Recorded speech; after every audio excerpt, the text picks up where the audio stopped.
Welcome back mga kamats, mga kaibigan, and for today's video, ang pag-uusapan po natin ngayon ay si Baron Geisler.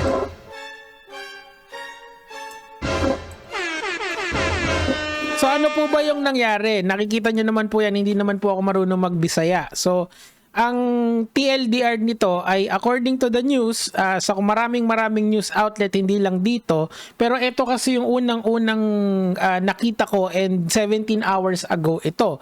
In terms of pinakauna, sa tingin ko ito yung pinakauna, and you know, I don't know kung gaano kalayo ang Mandawi sa Cebu, but you know, or kung nasa Cebu ba ang Mandawi City, I'm not sure. But my point here is this, sa lahat ng nakita kong balita, ito yung pinakauna. Okay, this happened, this was posted 17 hours ago.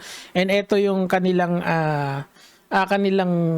picture ni Baron Geisler. According to this post, mga kamatis, mga kaibigan, si Baron Geisler daw ay nahuli dahil sa violation of City Ordinance 11-2008-434 or drunkenness. Okay? It happened on February 22, 2025. Okay? So this is what is in the news right now. Okay? Hindi mamaya i-detalye natin lahat yan from different news sources. And sinabi din po dito, mga kamatis, mga kaibigan, na nakalaya na si Baron Geisler dahil nagpiyansa daw ng nagbigay ng fine of 500 pesos doon sa kanyang violation na ginawa. Okay, so this is from one news sources, and understandably so, yung mga fans ni Baron Geisler, syempre hindi siya nagalit sila kasi, or nagulat sila. Una muna nagulat sila. They were all in disbelief because ang alam nila is nasa road to redemption na si Baron Geisler. Pero ang akin lang naman, baka isang insidente lang yan, 'di ba? Isolated case ba? Pero mamaya natin pag-usapan yan. Let's talk about facts or yung mga different angles sa mga balita. Okay, so this is Bombo Radio Cebu, and many people are asking na baka fake news yan. And si Baron Geisler naman, sumagot siya through his Facebook account. Ito, basahin natin. Ito ang post niya. Sabi niya ganun: "There's a lot of misinformation circulating, especially from news outlets that fail to verify the facts before reporting. Irresponsible journalism has blown things out of proportion, creating unnecessary confusion. I want to clear it. I'm okay and I'm seeking legal advice to address this properly." Okay? So, to those who continue to stand by me, thank you. Your supporting means everything. Okay, so may mga nagtag sa akin dito. Ngayon po, ganito kasi yan sa mga ganitong klaseng balita. If talagang, meron kasi, di ba, alam naman natin may misinformation. Misinformation meaning to say may mistake doon sa information na yun. So, that's how you understand it. Okay? Ibig sabihin, it's an honest mistake. Kaya, and meron namang mga erratum na pwedeng gawin para i-correct yun. Disinformation naman, yung di nagsisimula, yun naman ay kapag alam mong tama at minamali mo. Okay? So, after nun, naglabas uli ang Bombo Radio ng statement galing dun sa police. Pakinggan natin. Dakpan siya in violation of City Ordinance drunkenness 434. Hapit mga almost 4 AM na atong Saturday, February 22, 2025.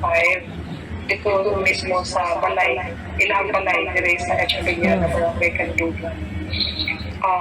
I-report siya, gikuan siya, iyaharan niya po mga brother-in-law, yan mga kuryente sa gihatong nangayon po mga nangayong assistance sa PNP.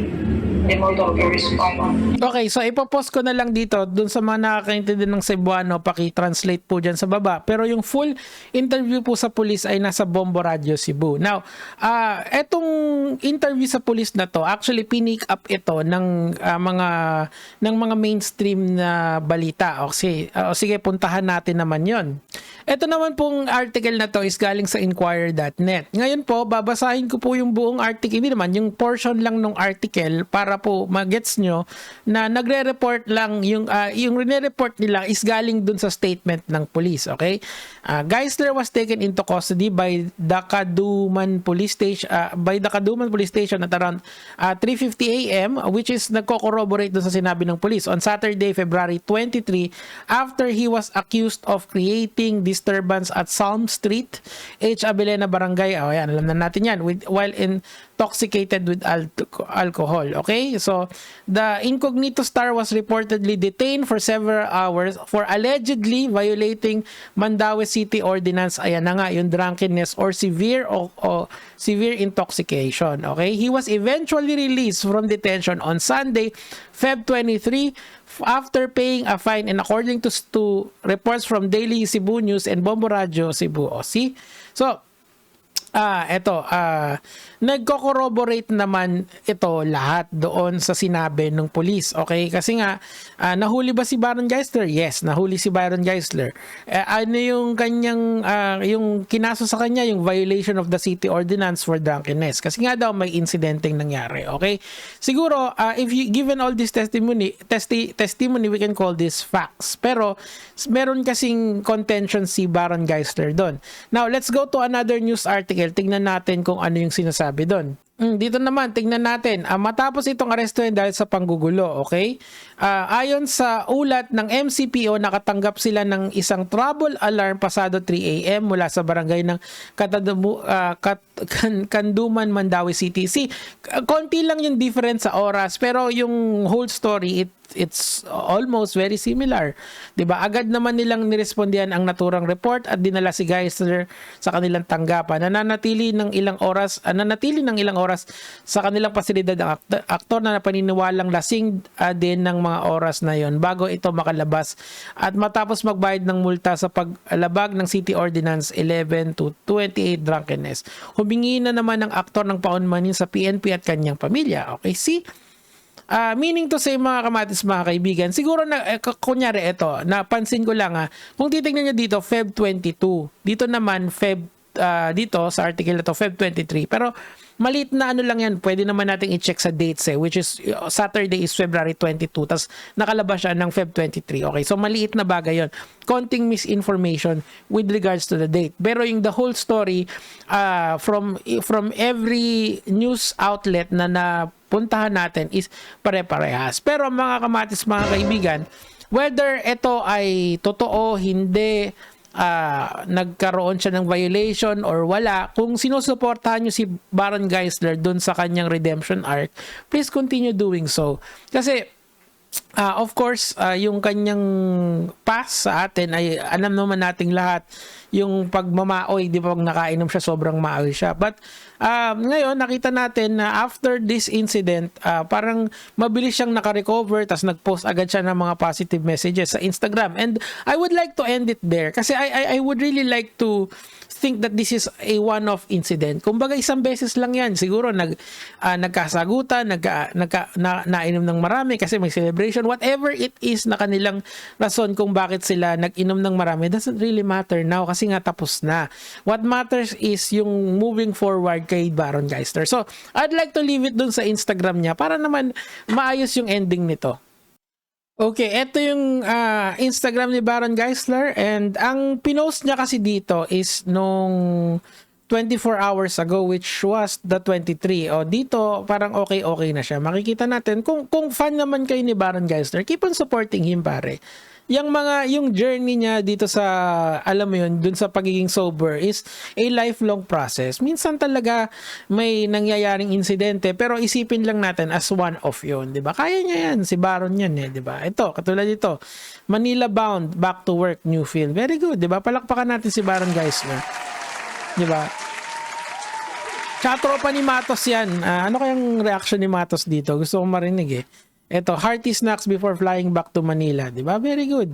Ibig sabihin, it's just a one-off incident. May tugtog pa ay meron.